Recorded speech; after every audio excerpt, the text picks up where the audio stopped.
Journey through West, Chapter 103, The Land of the West.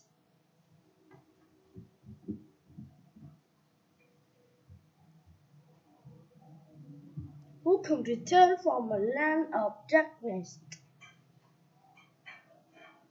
Lady Cool brought the travellers back to her house. Inside the coffin, the square's body was red and lifeless.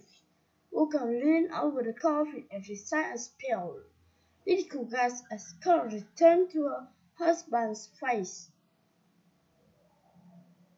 "It's working," said Eugene.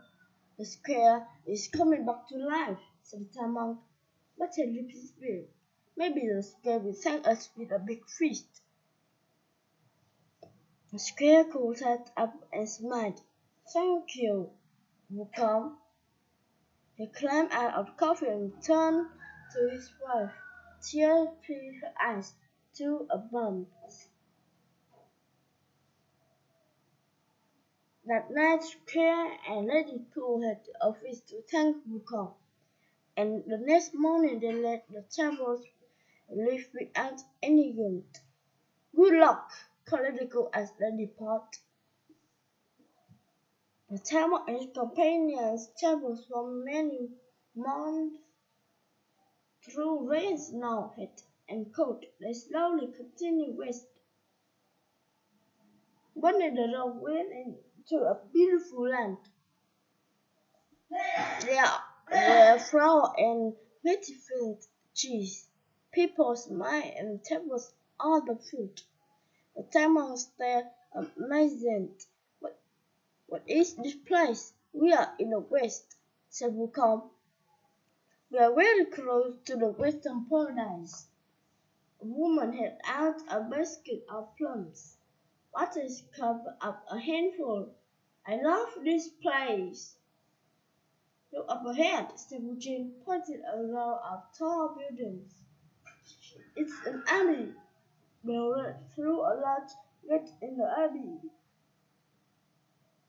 At the gate, the monk got down from his horse. A young man greeted them.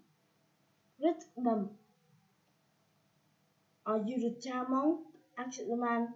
"Yes," said the monk. He waved toward the rest of the group. "And these are my companions. You finally arrived," the man laughed. "I was starving to think what that Bosawa Ranjit took me. He told me you would arrive in a year or but you saw me 10 years ago." The time about. "Forgive me. I want to arrive much sooner." But we faced many gentleness along the way. But it's not. And the place wasn't very easy to find either. The man smiled. "There's no need to apologize. I'm a great immortal of the golden head, and this place my home.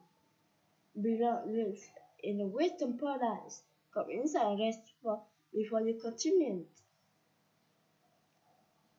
Seven filled tubs with warm cold water, and the travellers took baths. "I feel good to get clean," said but I haven't had a bath in months. Who can laugh?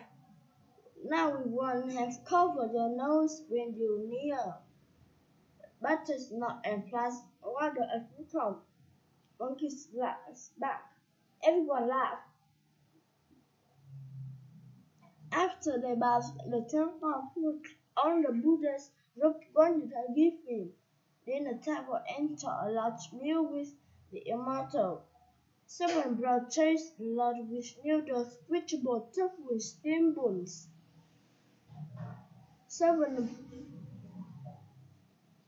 In the morning, the immortal let the robe out a back door of the road continued west through a land even more beautiful and magical.